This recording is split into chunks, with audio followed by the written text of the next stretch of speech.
de la République démocratique du Congo, là où le soleil embrase le fleuve, une famille s'apprête à vivre sa plus grande épreuve.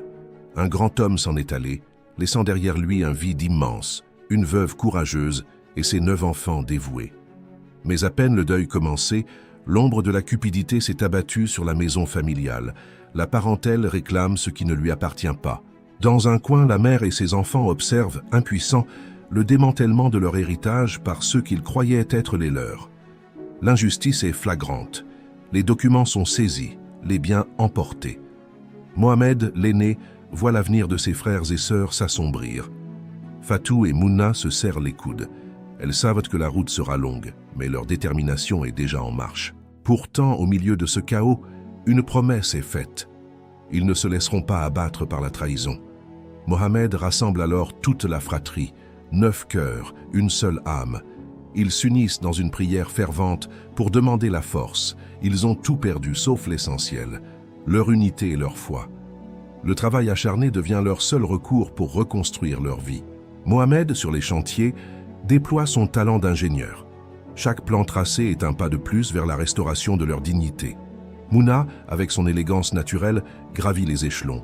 Elle porte l'espoir de la famille dans chaque accueil, chaque sourire professionnel.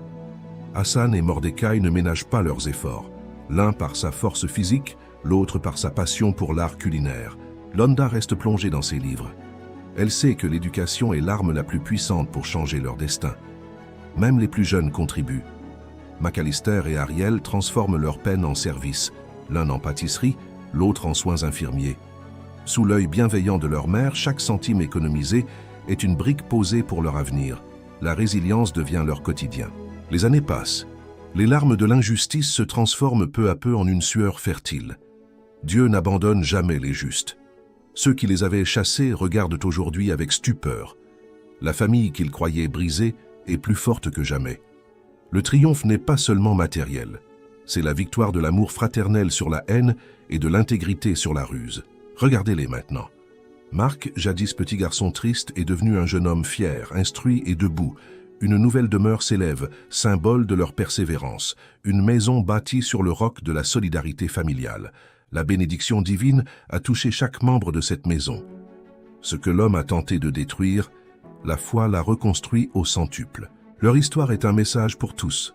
L'injustice peut voler vos biens, mais elle ne pourra jamais voler votre destinée.